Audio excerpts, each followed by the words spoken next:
What is going on YouTube? Hayden back making another brand new Crypto TV episode. In today's video, we are going to be looking at Binance Coin, Bitcoin, Ethereum, XRP, as well as the S&P 500 if we have time. As you guys know, we do a different cryptocurrency here on the channel every week, and we are wrapping up Binance Coin as tomorrow will be the last video on it for the next couple of weeks. So definitely make sure to comment your favorite cryptocurrency or one you think is most popular in the comments down below, and I will be picking one to review for next week's video, so definitely make sure to take advantage of that. Otherwise, moving into today's video, very interesting key topics. I'm getting pretty excited based on the way these market trends are moving. We're starting to see some very interesting formations where not only is XRP kind of bouncing off the top of its pennant flag, but we have Ethereum, Bitcoin, as well as Binance Coin hitting its top resistance in what could be a small reversal back to the downside. And I think this is a big opportunity to test out our shorting skills and capitalize off the correction to the downside, as I do believe that's pretty much where the direction we're going to be headed to is. I will be explaining more in a second. Otherwise, if you guys are new to the channel, definitely make sure to subscribe, turn on post notifications, leave a giant thumbs up as this does help support the YouTube algorithm. Make sure to follow me on Twitter at CryptoVOfficial. This way, if you have any questions, comments, or concerns, you can DM me over there. Otherwise, let's jump right into today's episode.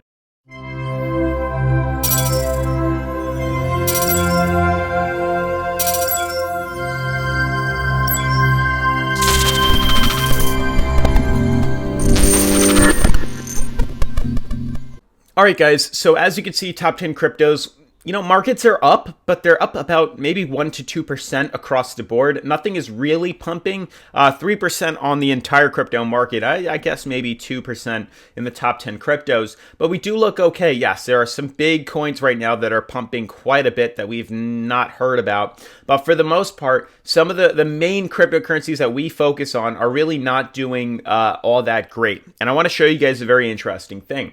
So yesterday's episode, we talked about the discovery of descending fractals on some of these major cryptocurrencies. And I feel like this is extremely, extremely important when capitalizing off runs. So today's video, we're going to talk about shorting opportunities, specifically on Bityard, using Bityard to capitalize off these short positions.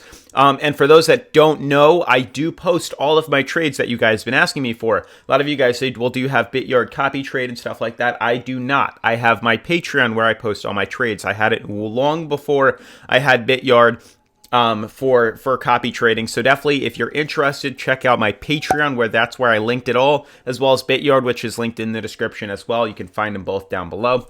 Now, specifically why I am so excited for the way XRP is trading and some of these other cryptocurrencies. One thing is Bitcoin does have, it's very interesting. I'm starting to see these higher low formations right here. 1, 2, 3, but it seems like we did break below it. You can see right here. I mean, some can consider this to be a continuation. Where I'm looking at it now, 1, 2, 3. It's definitely possible that this could be, an uptrend, but I don't see how it, it links with itself. And I'll draw it out in a second. I'm just trying to think out loud here, because that's pretty much what this channel is for, is me thinking out loud. I mean, I do see some sort of movement like that. It doesn't retest up here, so it doesn't look that viable for right now. I mean, yeah, it's interesting because we see these same formations. We have a pump to the upside, correction downwards, and then we continue to do the same pattern. And it's happened over and over again. So check this out. So we have the same jump, correction down, a jump up, correction down, jump up again, correction down. So we may see a correction lower before we see another run to the upside. I mean, we can get a percentage, range here where the pullback was about 24% the first time. The second time was about 20.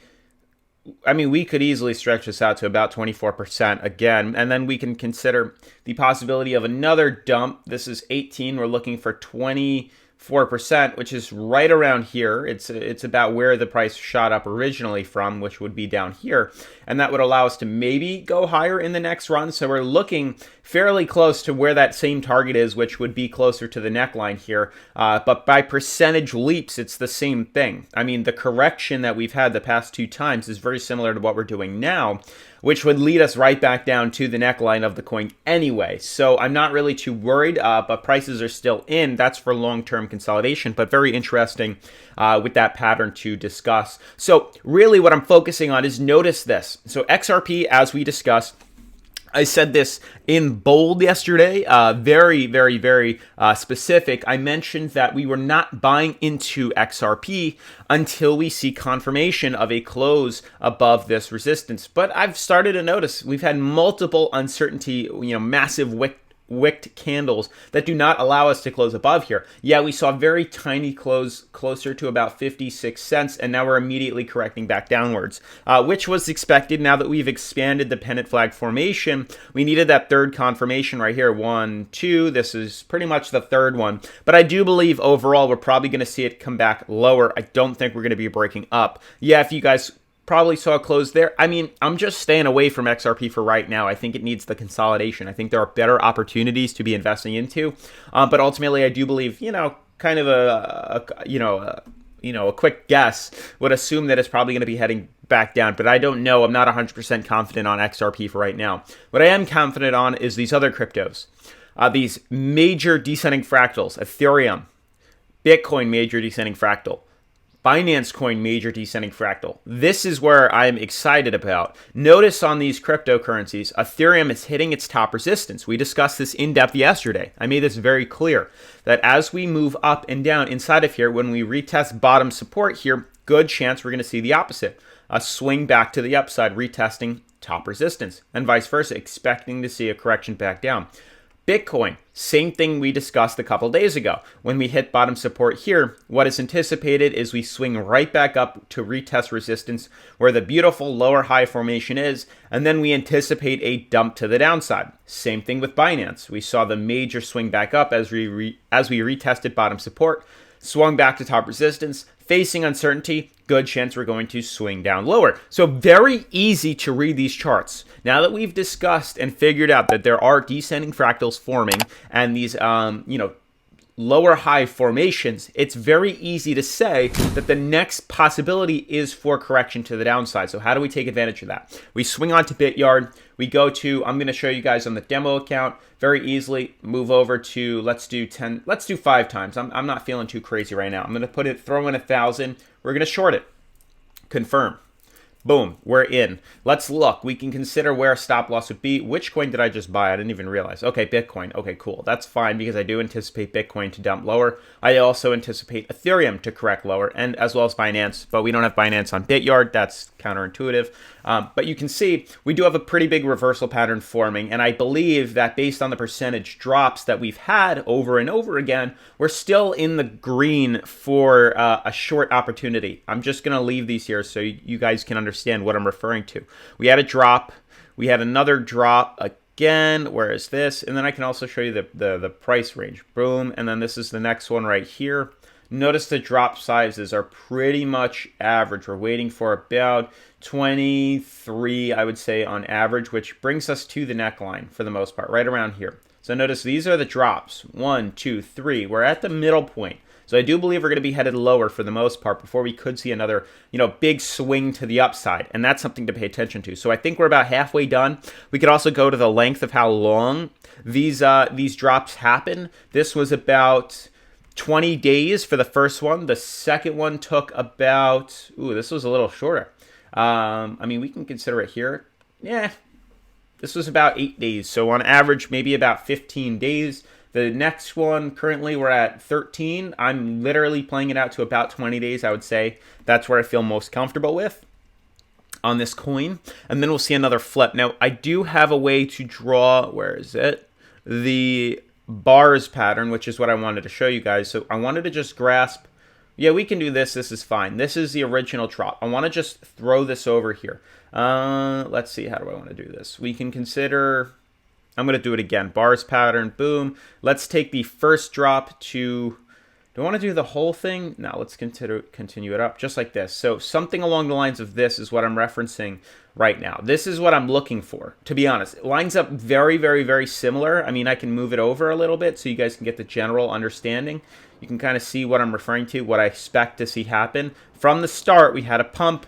We had the correction down, swing back up. What I'm waiting to see happen is for us to continue to fall lower and eventually retest neckline. That's really what I'm waiting for. I'm waiting for coins to retest neckline or get very close and then see the swing up. So ultimately right now, I do anticipate more correction and more swing to the downside. Let me skip that. Boom.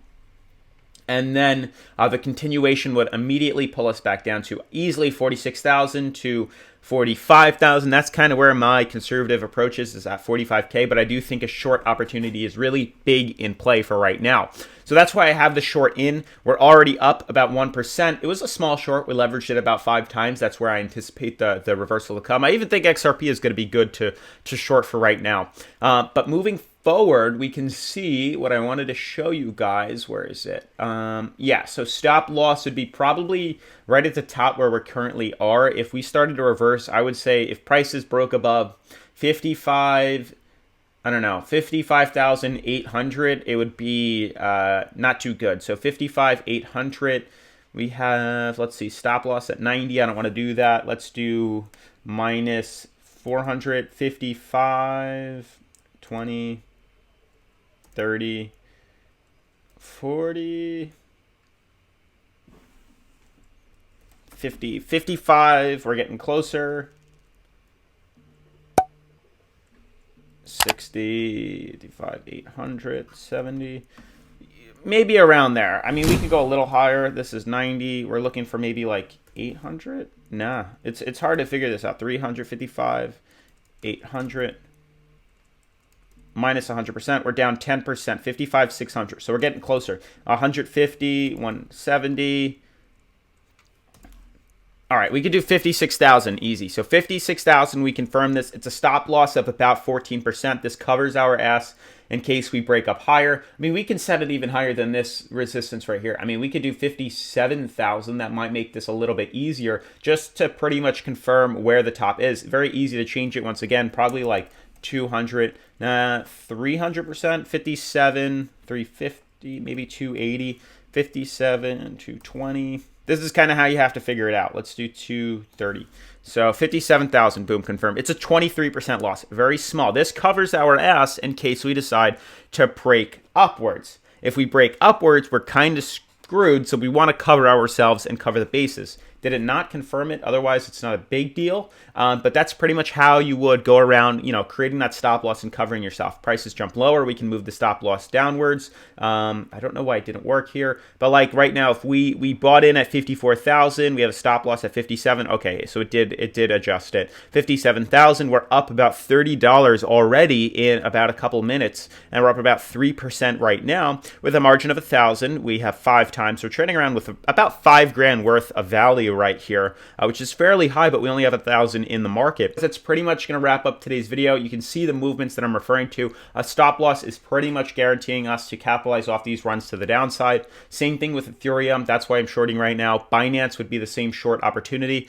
S&P 500 looks amazing as we're retesting all-time highs once again, and I do believe we're going to pump up even higher starting on Monday. But otherwise, guys, it's pretty much going to wrap up today's video. If you are new to the channel, definitely make sure to subscribe, turn on post notifications, leave a giant thumbs up, and I'll see you in tomorrow's episode. Peace.